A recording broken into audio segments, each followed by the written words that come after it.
తెలుగు వాళ్ళకి సార్. ఈ ఎగ్జామ్‌లో ఇంగ్లీష్ వాళ్ళకి గూడా అన్యాయం జరిగింది. కాకపోతే ఈ ఎగ్జామ్‌లో తెలుగు వాళ్ళకి జరిగినంత అన్యాయము ఇక అసలు అది ఏ రాష్ట్రంలో ఎవరికి జరిగిందని గూడా మనం గూడా ఊహించలేం.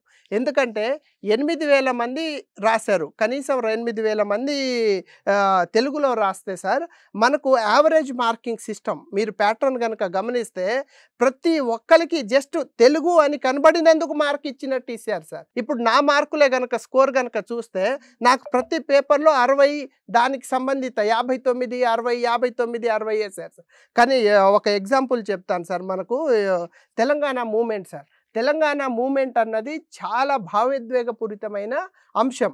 ఆ అంశాన్ని మన క్వెషన్స్ గూడా తెలంగాణ ప్రాంతానికి జరిగిన సంబంధించిన క్వెషన్స్ వచ్చాయి. అలాంటి క్వెషన్స్‌ని ఆ భావ వ్యక్తీకరణ అన్నది మీరు తెలుగులో చేసినంత వ్యక్తీకరణ ఇంగ్లీష్‌లో పాసిబుల్ కాదు సార్. ఒక చోట మన కొటేషన్ ఉంటుంది సార్. తలాపున పారుతుంది గోదారి రైతన్న నీ పొలము ఎడారి. రైతన్న నీ బతుకు అమాస ఆంధ్రోడు చూస్తుండు తమాషా అని ఒకటి ఉంటుంది సార్. ఈ ఎక్స్‌ప్రెషన్‌ని మీరు ఇంగ్లీష్‌లో ఎక్కడైనా చెప్పగలరా సార్? అంటే ఇలాంటి ఎక్స్‌ప్రెషన్స్ తెలంగాణ సాహిత్యంలో గానీ, తెలంగాణ ఉద్యమ క్రమంలో గానీ చాలా ఉన్నాయి సార్. వాటిని మనము ఇంగ్లీష్‌లో ఎక్స్‌ప్రెస్ చేయలేం. ఆ విధంగా మనం గనక కంపేర్ చేస్తే ఆహ్, తెలుగులో వీళ్ళకి ఎక్కువ మార్కులు రావాలి.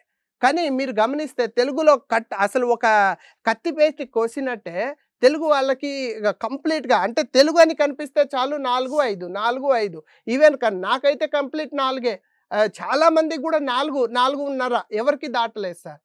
అంటే 5 మార్కులు వచ్చి 75 రీచ్ అయిన వాళ్ళు మీరు చూస్తే వెరీ, వెరీ మినిమల్. అంటే ఏంటి మీరు అసలు చదివిర్రా? చదివితే మీకు క్వెషన్ అర్థం కాలేదా? లేదా మాకు తెలుగు రాలేదా? ఇప్పుడు మీరిచ్చిన తెలుగు 3 పేజీల స్పేస్‌లో మేము కనీసం 10, 15 పాయింట్లైనా పెట్టుంటాము. అండ్ మేము ఇంత చదివినందుకు ఆ మినిమమ్ దానికి సంబంధించిన పాయింట్లే పెట్టుంటాము. మీరు ఒకళ్ళకి 8 ఇచ్చినప్పుడు దీంట్లో 7 ఇచ్చే స్కోప్ లేదా? 5 ఇచ్చే స్కోప్ లేదా? 6 ఇచ్చే స్కోప్ లేదా?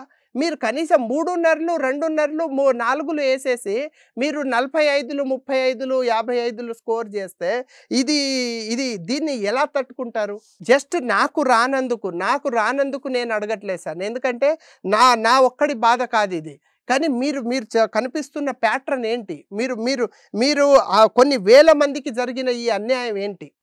తెలుగులో తెలుగు సంస్కృతిలో మన సంస్కృతి గాని, తెలుగు భాష గాని, తెలంగాణ భాషను, గోసను మనం ప్రెజెంట్ చేసే అవకాశం గ్రూప్ 1లో కలిగింది సార్.